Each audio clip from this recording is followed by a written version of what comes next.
Chers amis, bonjour, soyez les bienvenus dans ce nouvel épisode de la Yourte Taïka.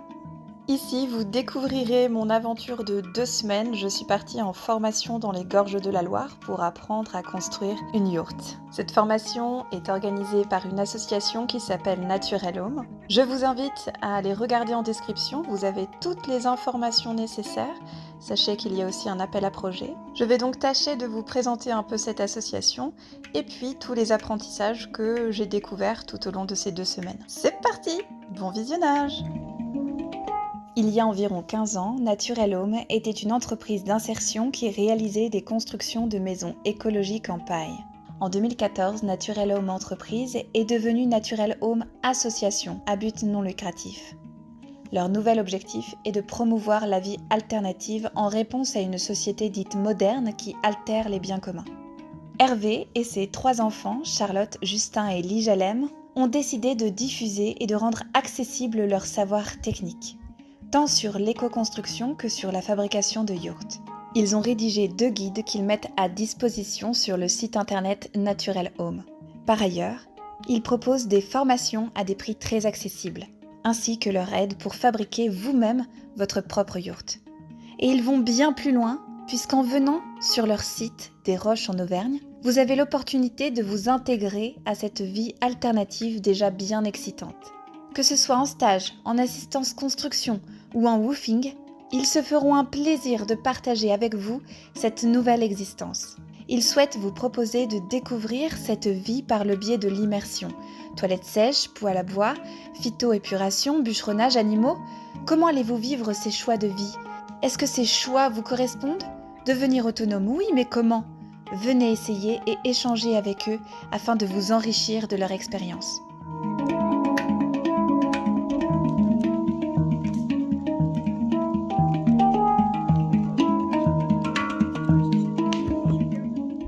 Différents types de toiles extérieures sont possibles. La toile 100% coton, la toile polycoton, un mélange de coton et d'acrylique, et la toile 100% acrylique pour une durée de vie de 8 à 10 ans. Naturel Home privilégie la toile acrylique pour son faible coût et sa durée de vie élevée. Aussi, voici un critère à prendre en compte pour choisir votre toile. L'imperméabilité à l'eau est une caractéristique importante des toiles extérieures. Cette caractéristique est définie par la colonne d'eau. Une colonne d'eau vous renseigne sur la quantité d'eau à laquelle les toiles peuvent résister avant qu'elles ne commencent à s'infiltrer. Pour faire simple, ça signifie que la toile bloquera l'infiltration de l'eau jusqu'à ce que la pression atteigne un poids comparable à 37 cm d'eau stagnante par exemple. La colonne d'eau indique combien de millimètres d'eau par centimètre carré la toile peut supporter avant de commencer à fuir. Pour une yourte, Naturel Home vous conseille de prévoir au minimum 37 cm de colonne d'eau pour vos toiles extérieures.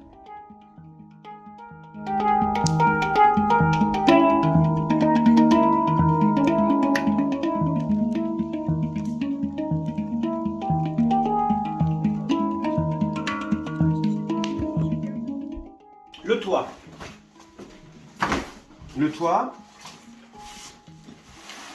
pour la base, on assemble l'ensemble des laises entre elles avec une orientation de boudin qui permet, donc la double couture, qui permet l'écoulement de l'eau. Une fois qu'on a notre grand carré, on va découper en rond et on va assembler le rabat. Le rabat, c'est cette partie inférieure, là, qui sera donc verticale. Ce rond, ce diamètre est plus important que le diamètre de la yourte parce que c'est un cône tronqué. Hop, cône tronqué, ça veut dire qu'il va y avoir un recouvrement, un léger recouvrement qui va permettre d'avoir un cône pour le bon diamètre. Tout ça, c'est calculé sur les plans.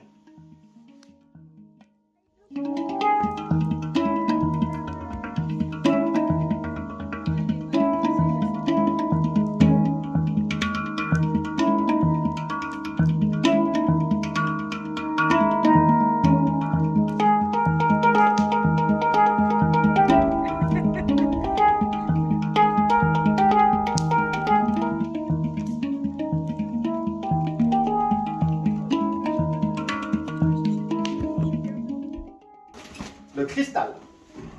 Donc voilà un petit cristal miniature Ce petit cristal miniature présente des passants. Les passants, c'est ça. Le passant, on met la corde dans le passant. Donc là, on en a 8. 1, 2, 3, 4, 5, 6, 7, 8. Et ça forme une étoile. Ce cristal va être positionné au-dessus du tonneau. Et l'araignée, la fameuse araignée que vous avez vue dans la yourte en bas, va lui donner une forme de pente. Sinon, ça ferait une cuvette. Donc cette araignée est très décorative, mais surtout, elle permet l'écoulement de l'eau sur le plastique.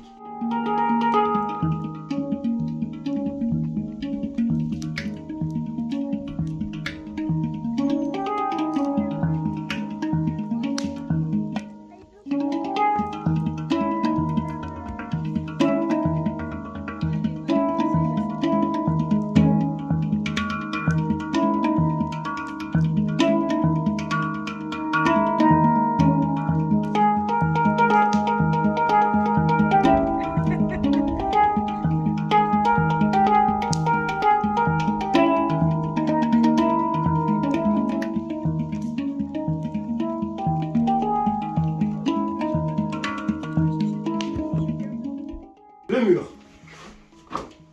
Un mur de yourte est constitué de différentes laises et ces laises sont assemblées en double couture. Donc ce mur est constitué d'une drisse basse et d'une drisse haute. D'accord? Et là nous faisons les joints verticaux pour des raisons de facilité. Cette drisse haute va aller légèrement au-dessus des perches sur le toit et la drisse basse va se glisser sous la dalle, sous le plancher. Ça constitue donc un mur. Et entre chaque mur, il y a des modules menuiserie.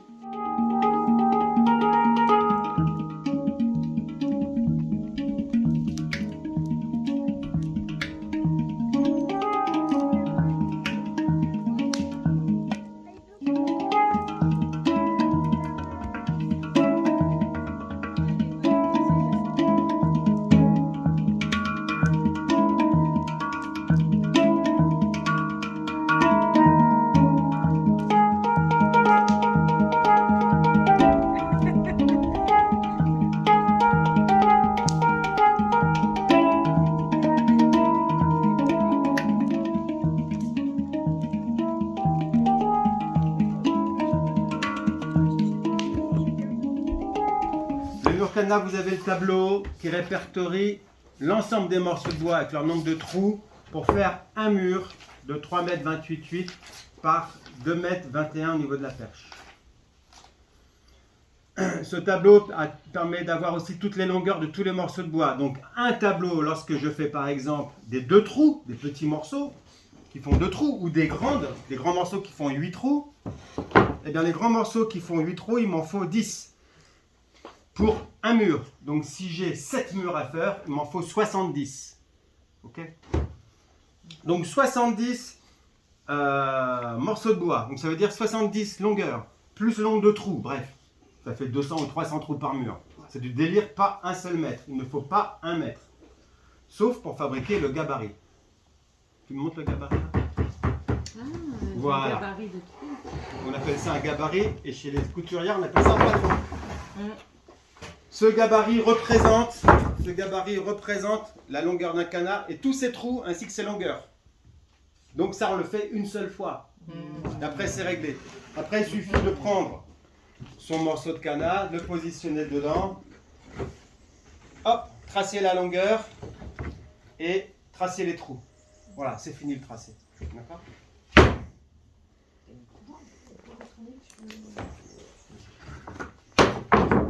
C'est exactement pareil que pour les perches. Une fois que vous avez tous les morceaux de bois avec tous les trous de fait. Hop, deuxième plan. Voilà, le plan de pose. Alors, ceux qui fabriquent le canard, bon, je vais vous demander de terminer les trous, bien entendu, et après de poser, d'assembler le canard conformément au plan de pose. J'attire votre attention sur l'organisation qu'il faut avoir. D'accord? En théorie, une tête, une réflexion.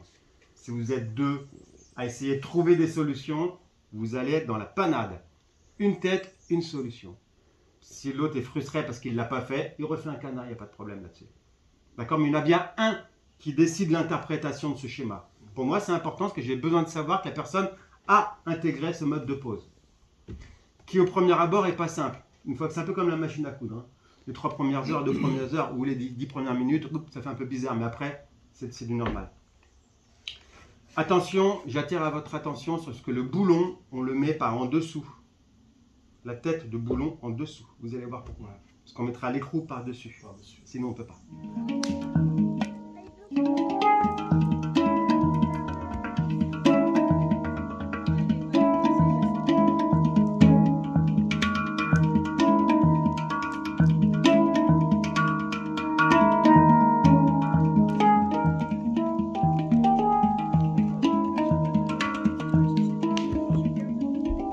Clé de voûte de la yourte, le tonneau est aussi sa source de lumière, formant une ouverture vers le ciel.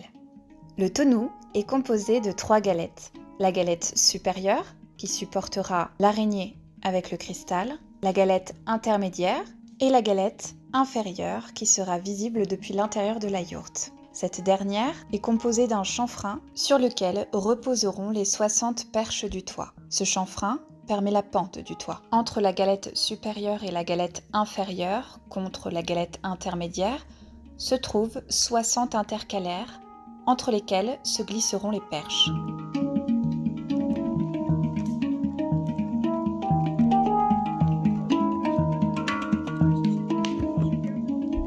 On va aller terminer, on va la coller. Donc il y a plusieurs tranches, celle-ci ce sera à l'inférieur, en dessous, c'est celle qui se verra le max. Que de la déco, on le met de côté. Donc l'araignée, conformément au plan cette fois, c'était de 3 dimensions, voilà comment elle se présente. Tes souhaits. Ok, donc là c'est l'ouvrage un peu fragile, tant que c'est pas collé. Donc on colle et on visse. Donc une galette, 2 galettes intermédiaires, hop, et la troisième qui vient fermer le tout.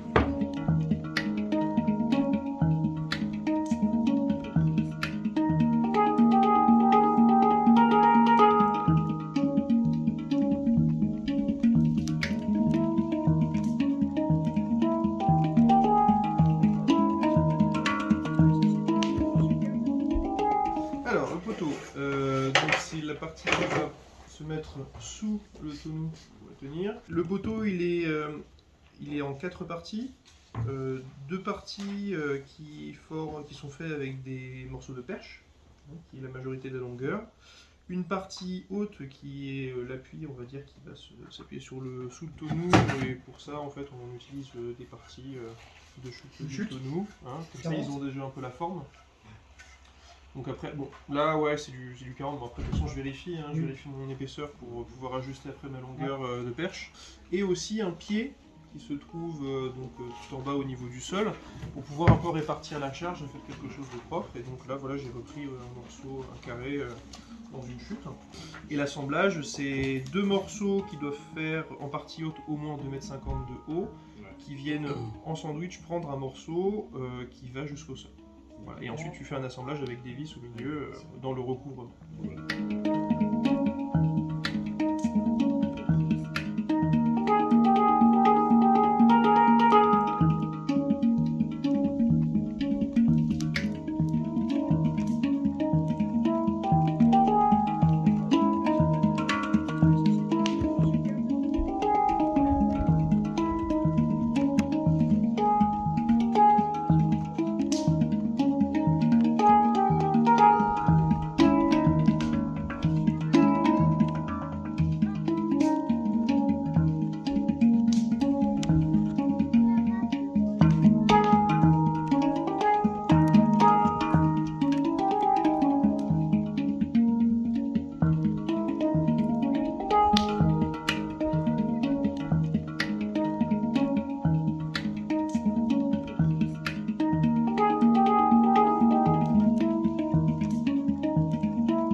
Donc ce qui va se passer, c'est que on met le centre. Ouais. Je sais que moi au sol, je vais remettre des scotch.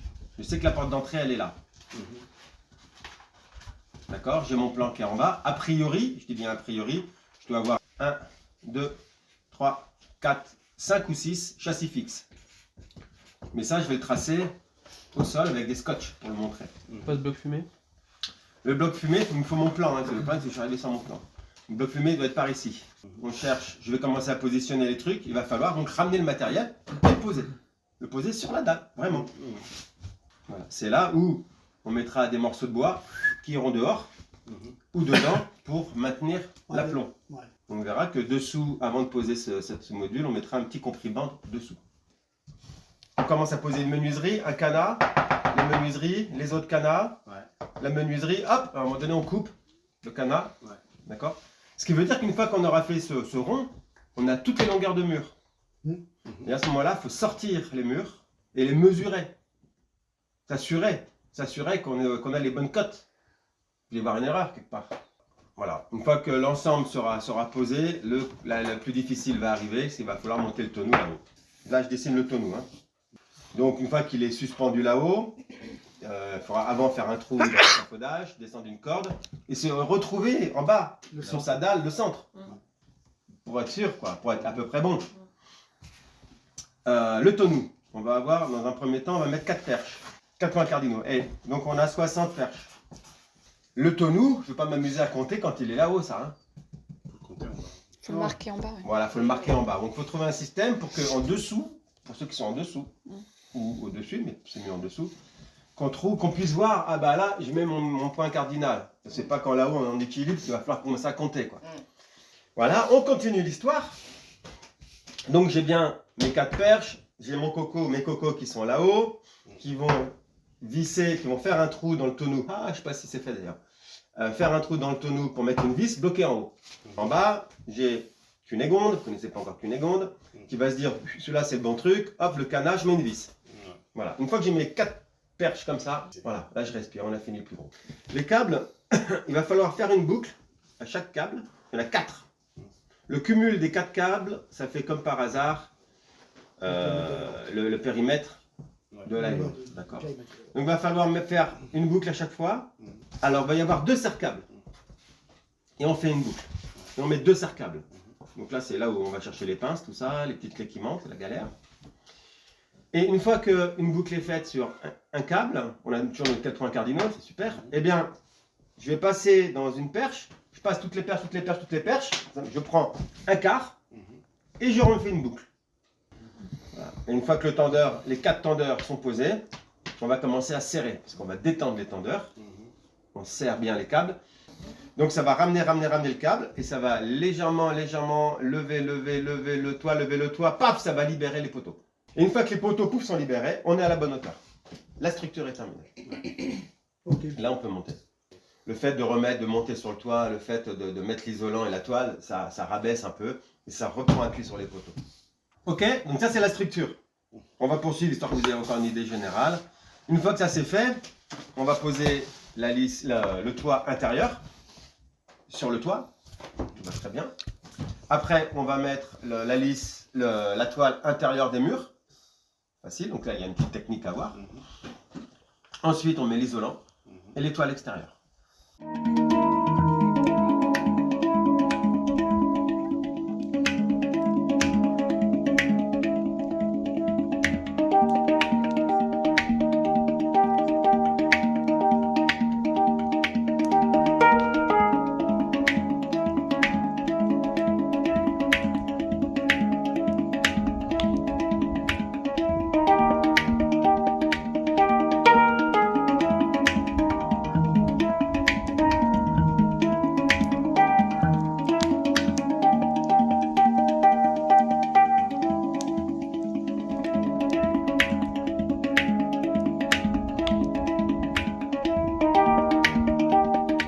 L'ambiance était si bonne dans le groupe que je n'ai pas pu m'empêcher de raconter quelques histoires un soir ou deux, accompagnée par Hervé et son handpan.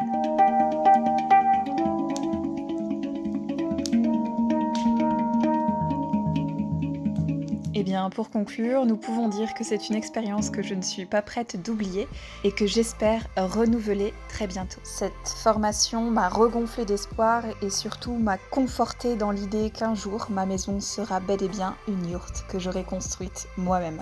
Je tiens à remercier tout particulièrement tous les stagiaires qui étaient avec moi en formation. Donc il y avait Lydie, Nathalie, son mari Joël, Virginie, son mari Dimitri et puis Cédric.